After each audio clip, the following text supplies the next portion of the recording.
ça va passer avec le temps ou le temps efface tout. Vous avez sans doute entendu ces phrases ou peut-être que vous les êtes dit à vous-même. Pourtant, sur le plan clinique, le temps seul ne suffit pas à réparer un traumatisme. En effet, lorsqu'un événement n'a pas été intégré par votre cerveau dans une continuité temporelle, il reste actif, figé et il continue d'influencer vos émotions, votre corps, vos comportements, parfois des années après les faits. Les études du traumatisme montrent que votre cerveau ne traite pas un événement traumatique comme un souvenir ordinaire. Il reste en fait stocké hors du temps, ce qui explique la persistance de vos symptômes même longtemps après les faits, indépendamment de votre sécurité actuelle. Alors ça peut être déconcertant, c'est vrai. Vous pouvez savoir rationnellement que c'est fini, mais ressentir intérieurement que quelque chose ne l'est pas vraiment. Ce décalage, ce n'est ni un manque de volonté, ni une fragilité psychologique. Ça reflète simplement la manière dont votre cerveau humain traite un choc traumatique. Alors, lors d'un choc traumatique, votre cerveau, il bascule dans un mode de survie extrême. Le système nerveux prend le relais des fonctions d'intégration habituelles afin de maximiser vos chances de protection face à une menace perçue comme imminente.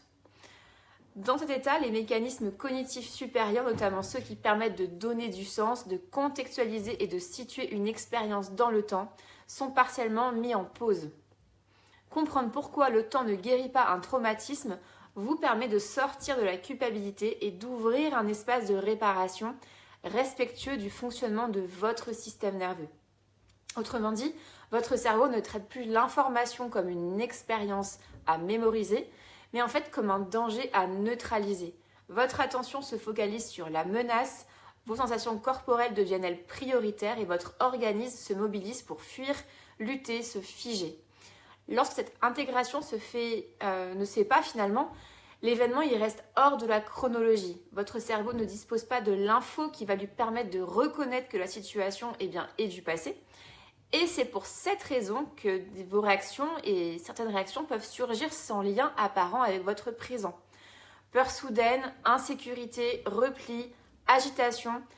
Parfois, dans des contextes neutres, vous ne réagissez pas à ce qu'il se passe objectivement, mais à ce que votre système nerveux reconnaît implicitement comme un signal de danger potentiel. Il est important de comprendre que ce fonctionnement n'est ni une faiblesse, ni un dysfonctionnement personnel. Il s'agit d'un mécanisme de survie normal face à une situation qui dépassait vos capacités d'adaptation au moment des faits. Tant que ce retraitement n'a pas eu lieu, votre système nerveux, il continue d'agir comme si l'événement était toujours actuel, toujours en boucle. C'est précisément ce décalage entre votre réalité présente et ce que votre cerveau perçoit intérieurement qui crée une grande partie de votre souffrance traumatique. Vous pouvez savoir que tout va bien tout en ressentant que quelque chose en fait ne va pas. Et contrairement aux souvenirs ordinaires qui s'inscrivent dans votre mémoire narrative et peuvent être racontés, lui, le traumatisme s'ancre principalement dans ce qu'on appelle la mémoire émotionnelle et corporelle. Ça signifie que vous pouvez ressentir des réactions intenses sans passer consciemment à l'événement. Vous pouvez par exemple être submergé par une angoisse soudaine ou ressentir une tension dans tout votre corps sans comprendre pourquoi. Vous pouvez aussi vous surprendre à réagir de manière disproportionnée à des situations anodines ou à éviter certains lieux, certaines personnes, certaines émotions sans toujours faire le lien avec votre histoire. Alors, même si vous avez vécu le choc il y a 20 ans, 30 ans, vous pouvez ressentir aujourd'hui la même intensité émotionnelle, la même peur, la même impuissance que si cela venait de se produire. Quand votre traumatisme n'a pas été intégré, le trouble de stress post-traumatique est la manifestation clinique la plus connue. Un TSPT ne se reconnaît pas par des flashs, des cauchemars, une hypervigilance constante ou encore des troubles émotionnels persistants.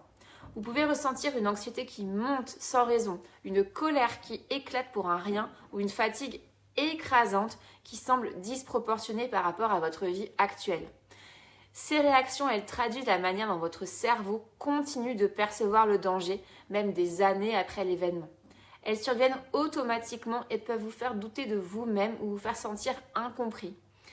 Le traumatisme agit comme un filtre invisible sur votre vie quotidienne. Il peut influencer la manière dont vous choisissez vos relations, prenez des décisions ou interagissez avec les autres, souvent sans que vous en ayez pleinement conscience. Vous pouvez remarquer par exemple que vous ressentez un besoin de contrôle constant, sans savoir d'où cela vient. Dans vos relations intimes, ça peut se traduire par une difficulté à vous ouvrir émotionnellement, à partager vos besoins ou vos peurs. Et dans vos relations sociales, vous pouvez avoir peut-être l'impression que les autres ne vous comprennent jamais complètement, ou bien vous surprendre à réagir de manière disproportionnée à des situations anodines, même dans votre vie professionnelle. Le stress, la critique, la charge de travail peuvent réveiller une vigilance excessive qui ne correspond pas à votre situation actuelle. Ces manifestations, elles montrent que le traumatisme laisse des traces concrètes dans votre manière de vivre et de vous relier aux autres, bien au-delà de la mémoire émotionnelle et corporelle. Comprendre comment amorcer la réparation permet de voir le chemin possible vers un apaisement réel et de comprendre que ces réactions ne sont ni un défaut, ni une fatalité. Alors pour qu'un traumatisme puisse être vraiment intégré, il faut un accompagnement thérapeutique adapté. C'est très souvent indispensable et il ne s'agit pas simplement de raconter l'événement, mais de le ramener progressivement à la conscience dans un cadre sécurisé afin que votre cerveau puisse se traiter correctement. Sans ce travail, le traumatisme, il reste figé, ses impacts émotionnels et corporels persistent et continuent à persister pendant des années et souvent sans lien apparent. L'hypnose utilisée en hypnothérapie orientée traumatisme, elle permet de créer un espace sécurisé. Elle aide à explorer vos souvenirs, vos sensations sans être submergé, à nommer ce qui se passe dans le corps et dans l'esprit et à reconnecter les fragments du traumatisme à une histoire cohérente. Le cerveau peut commencer à se dégeler et les réactions automatiques diminuent progressivement. Vous constatez que certaines situations qui provoquaient des réactions disproportionnées sont désormais vécues avec plus de calme. Le traumatisme cesse peu à peu de dominer votre présent, votre vie et vos comportements. Il n'est pas effacé, mais il est reclassé dans votre histoire. Ce dégel du cerveau ouvre la possibilité d'un espace intérieur qui soit plus libre. Vos choix émotionnels et relationnels ne sont plus dictés par le traumatisme, mais par vos besoins présents. Le traumatisme cesse de diriger votre vie, votre quotidien et vous pouvez enfin avancer avec plus de clarté, de liberté, de sérénité.